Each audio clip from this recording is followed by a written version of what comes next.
I'm James Lynch, and this is my stock report for UFC 329, taking a look at the biggest winners and losers from the event. I just got back from covering UFC 329. That's why I'm in my suit here. It's really hot here in Vegas, but I wanted to get this done. I got an early flight tomorrow. I won't be sharing my screen just because I remember I tried to do that last time with this camera. You guys didn't like it. I got the memo, so I'll just be on camera this whole time. But biggest stock riser on this card easily for me is Paddy Pimblett. A-plus performance, submitting Benoit Saint-Denis in just seconds into their fight. Statement win. You know, Paddy was an underdog going into this one. A lot of people, including myself, thought Benoit Saint-Denis was going to win with the striking, but it didn't matter. Paddy goes out there and gets it done quickly, and he's got a lot of options right now. Is it Oliveira next? Right? He needs an opponent. Does he get the title shot? Does he bypass Arman? Does he fight Ilya? You know, that could be an option just because that's a big fight too. I don't know what's next for him, but it's going to be something big for Pimblett. This was an A-plus performance. I think it silenced a lot of doubters, you know, because in the Gaethje fight, that was a step up in competition. He didn't win that fight. He didn't, you know, it kind of looked like he didn't belong in there with Gaethje. But in this fight, pretty impressive. I mean, Saint-Denis is a very legit opponent, and to go out there and finish him as quickly as he did, no one's done that to Benoit Saint-Denis, right? If you look at, like, he's been finished before, but not that quickly. Paddy now owns that regard, and that was just a, you know, perfect performance from him in this spot. So, yeah, I think when we look back on this card, especially with how the main event ended, and we will talk about the main event shortly in this video, it's got to be Paddy Pimblett. So to me, it's a no-brainer. Paddy Pimblett, biggest stock riser on this card. He came away big from UFC 329. Second biggest stock riser on this card is Mario Batista. Really good performance here against Corey Sandhagen. Came in a small underdog in this spot. It was kind of a pick 'em going in. Sandhagen, I think, on most books was the favorite.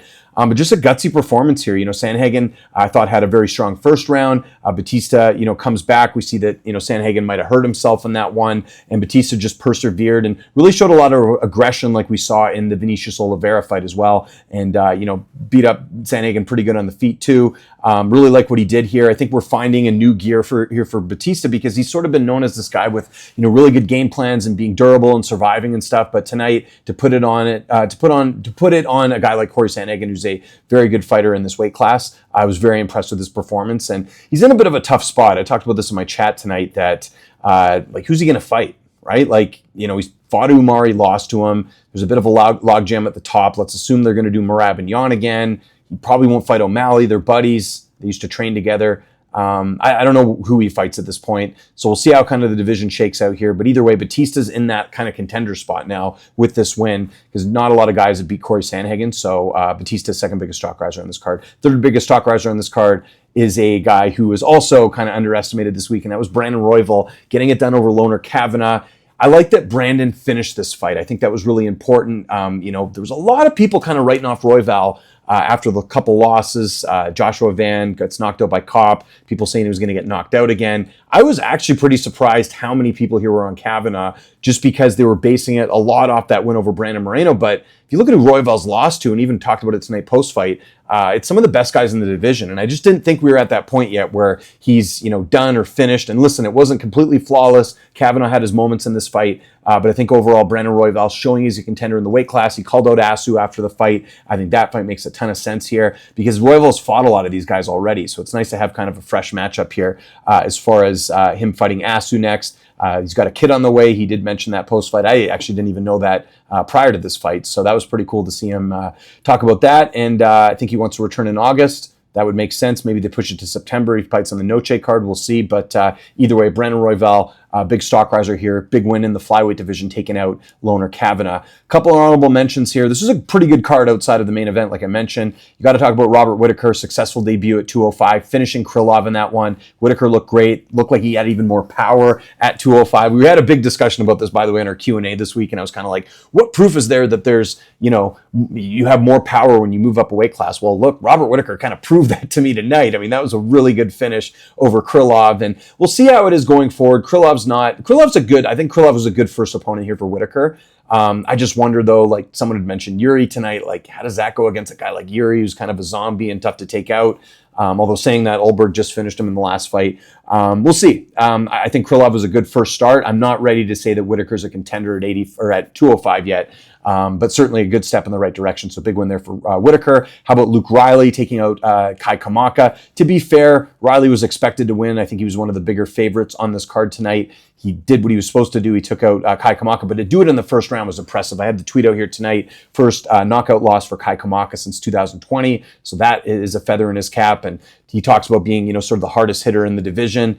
Don't think I can disagree with him there. That was a good finish here. So Luke Riley, definitely biggest stock riser. And then I'll give one to Adrian Yanez as well. I know Cody Garbrandt, it seems like he retired tonight. He does get knocked out a lot. I did pick Yanez by knockout in this fight, but still, he looked good. He had a good, I thought, performance against Ricky Simone. So that's 2 good performances now.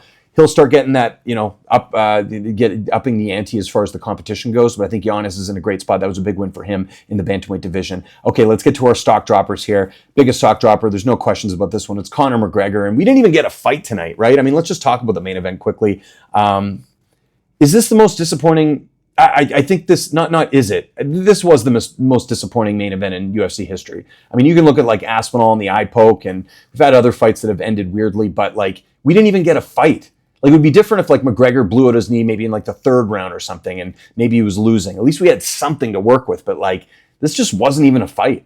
It's unfortunate. And Dana White, he actually, I don't know if you guys saw tonight, I have it on here on the channel, but Dana White did his presser, and then he came back after the presser and just wanted to clarify, we've been told by the doctors, or I don't know if he said doctors, but he said definitely wasn't a pre-fight injury. And I don't think he had a pre-fight injury either. McGregor's moving around pretty well.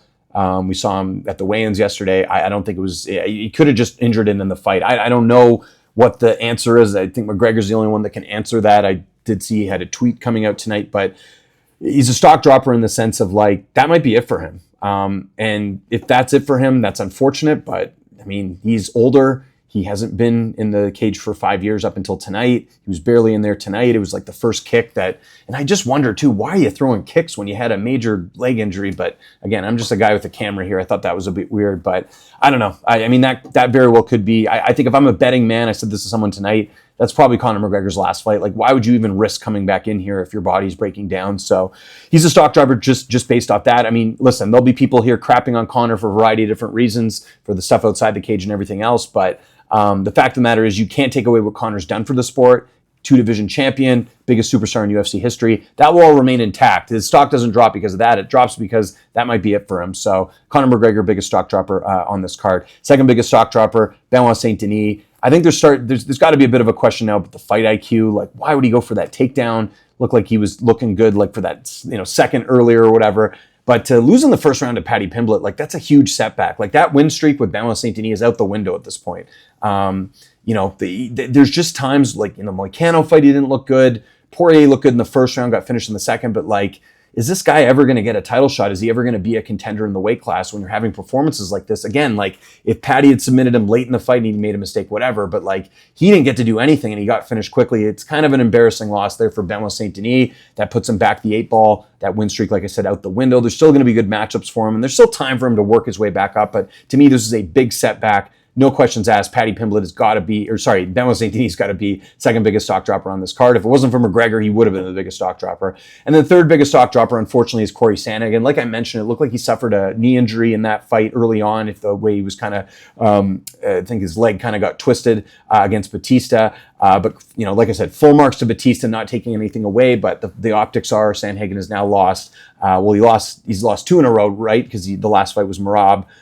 So I'm just looking at Tapology here just to double check, because every now and then I'll miss a fight or miss a finish and someone will come in. So yeah, he's lost 3 of his last 4, and a guy in Sandhagen who is now 34, that's tough. Again, he's losing to good guys, but you just wonder, can he make another run here? We'll see. Tough setback there for Corey Sandhagen. And then a couple honorable mentions. Got to talk about Loner Kavanagh. He was a favorite tonight. People were expecting him to win. He's still young enough where he can turn things around, but obviously getting finished by Brandon Royval, that was tough. That was actually the first, I think, submission loss he's had in his career, so that was a tough one there. And then got to mention Terrence McKinney as well. He had this fight. It looked like it in the bag, and he ends up getting finished by Bobby Green. And it's just the fact that Green's a lot older, and some people will be like, Bobby Green's stock went up. Well, yeah, it did, but I think if we're looking at the grand scheme of things in the future of the sport, those wins I mentioned by Paddy, Batista, and Royval, I think were bigger than what Bobby Green did. It was a very good for Bobby Green, and happy to see him having this resurgence at this stage in his career. But I don't think he's going to do much beyond that. But yeah, McKinney,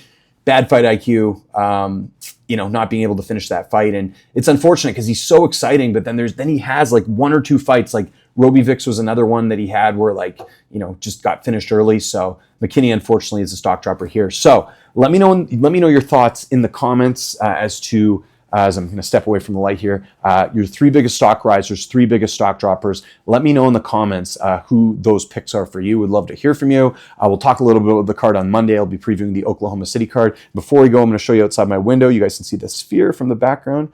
This is not filmed in some random location. Can't open up my blinds right now, but actually maybe if I turn off the light here, maybe we can see it. You can see it out there a little bit. That big blob over there, that's the sphere right there. So yeah, I got an early flight to catch, but I did want to get the stock report done before I got out of here.